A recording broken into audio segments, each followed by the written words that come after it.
c'est Thomas, j'espère que vous allez bien. Aujourd'hui les potes, on se retrouve pour une nouvelle vidéo sur Fortnite dans laquelle on va voir pas mal d'informations. Vous l'avez vu au titre, on va notamment parler de la fin de Tilted Tower qui pourrait arriver d'ici quelques jours. Alors dès le début, je compte sur vous pour lâcher un maximum de likes, c'est très important. Merci également aux personnes qui vont s'abonner à la chaîne. Vous êtes très nombreux à regarder les vidéos tous les jours sans être abonnés, donc si c'est pas encore fait les mecs, je compte sur vous. Pour les intéressés, n'oubliez pas que dans la description, il y a le concours Instant Gaming du mois d'avril. Vous pouvez participer gratuitement pour tenter de gagner ce qui vous intéresse. Sur le site, on peut retrouver des jeux, des codes PSN, Xbox, Switch et même des packs Fortnite pour des prix très intéressants. Donc je vous conseille d'aller faire un tour.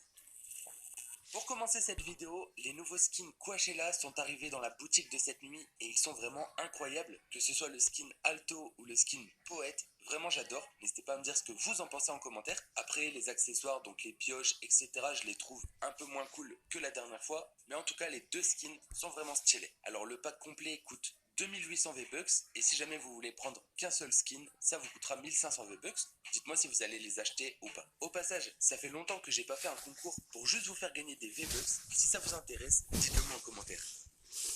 Parlons maintenant de l'épreuve des lanternes, une épreuve qui permet de gagner quelques récompenses gratuites. Hier soir j'ai fait un petit live dans lequel on a débloqué l'accessoire de dos lanterne onirique, donc ça nous a pris à peu près 2 heures. Le défi consistait à faire 10 000 points de dégâts aux adversaires, donc c'est pas non plus très compliqué, c'est juste que ça prend un peu de temps. Alors pour les intéressés, le défi d'aujourd'hui consiste à faire des top 7 en duo. Vous gagnez un point tous les deux top 7, ça marche en duo normal et en mode zéro construction, mais c'est seulement en duo, faites très attention. Et donc pour réussir l'objectif du jour, il faut atteindre 6 points. Ça veut dire qu'au total, il faut faire 12 top 7. Si jamais vous avez déjà débloqué le revêtement, alors vous pourrez débloquer la lanterne, et sinon vous débloquerez le revêtement comme je vous l'avais expliqué. Et puis si vous n'obtenez qu'un seul point aujourd'hui, vous obtiendrez l'émoticône John Easy que vous voyez et qui est plutôt sympa.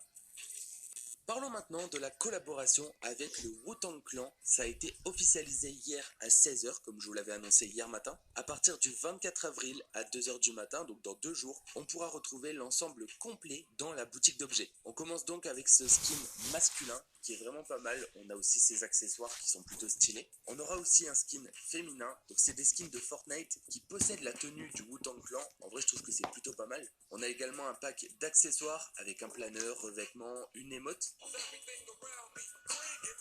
Et on a un autre pack d'accessoires avec cette fois-ci des petites émoticônes et surtout un écran de chargement qui est vraiment pas mal. Alors moi je vais tout simplement vous laisser regarder la vidéo de Zateo qui nous présente l'ensemble complet dans le casier. Vous me direz en commentaire ce que vous en pensez.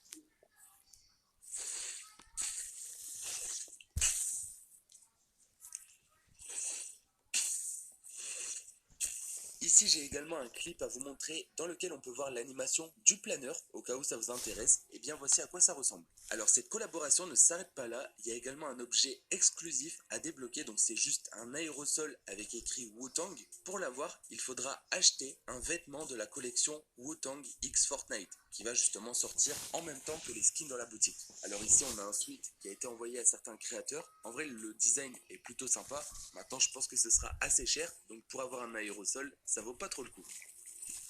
On arrive au sujet principal de la vidéo, la fin de Tilted Tower cette saison.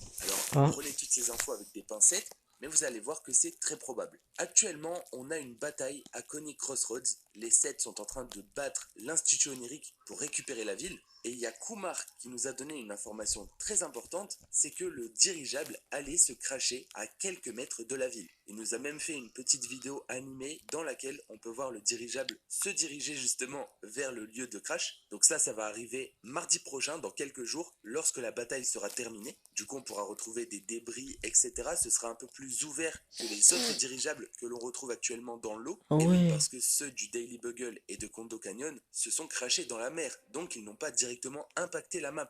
En revanche, à la base, on était censé justement avoir des crashs qui allaient détruire des endroits de la carte, comme nous l'avait montré Hypex sur cette image. Alors déjà, faisons les choses dans l'ordre. Une fois que la ville Coney Crossroads sera récupérée par les 7, ils vont se diriger vers Rocky Hills pour essayer de récupérer la ville. Et puis, une semaine après, ils auront récupéré Rocky Hills et ils vont se diriger vers Tilted Tower pour une nouvelle fois se battre contre l'Institut Onirique. Une fois de plus, et on le sait parce que ça a fuité, ils vont réussir à prendre le contrôle de Tilted et par la suite, il ne restera plus que Loot Lake et Covert Cavern à l'Institut Onirique. Le truc, c'est que par exemple, pour Coney Crossroads, le dirigeable va se crasher à quelques mètres comme je vous l'ai annoncé, et on peut déjà voir le lieu du crash. C'est une zone qui est vraiment vide, on le voit maintenant à cette image. Par contre, si on regarde aux alentours de Tilted, là où devrait se crash le dirigeable, on ne trouve rien. Il n'y a pas d'endroit spécifique. En plus, on est maintenant au courant, en fin de saison, il y aura un événement, c'est prévu, ça a été annoncé. Du coup, quoi de mieux pour nos hype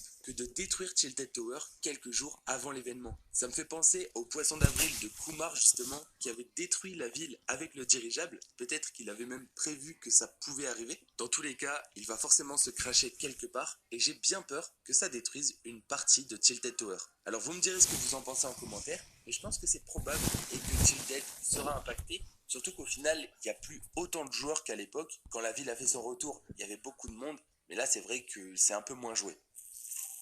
Parlons maintenant de récompenses gratuites que l'on va pouvoir débloquer à partir d'aujourd'hui avec les quêtes d'opérations secrètes. Ce sont des quêtes secrètes de la part de l'origine. Comme vous le voyez au calendrier, la première quête débute aujourd'hui à 15 h et se terminera le 26 avril à 15 h. Vous êtes obligé de faire cette quête pour passer à la deuxième, puis il faudra faire la deuxième pour passer à la troisième, etc. etc. Et arriver à la quatrième quête qui commence le 30 avril à 15 h, si vous la terminez, vous obtiendrez une pioche gratuite. Donc c'est la pioche marteau que vous voyez à l'écran et qui est plutôt sympa en vrai, moi j'ai envie de la débloquer. Au niveau des quêtes, en fait c'est des quêtes de saison, donc c'est pas des quêtes très compliquées, c'est un peu en lien avec l'histoire. Par exemple, aujourd'hui il faudra simplement établir une connexion, donc soit à Logjam, Sleepy, Tilted, au Sanctuaire, Greasy Groove ou Kondo Canyon. Et la deuxième étape sera d'éliminer 10 joueurs dans le mode 0 construction. En plus de ça, ça va vous rapporter de l'XP, donc c'est pas mal pour monter vos paliers. Et puis arrivé à la quatrième quête, comme je l'ai dit, vous obtiendrez une pioche gratuite. Donc surtout, pensez-y, parce que si vous ne faites pas l'étape numéro 1,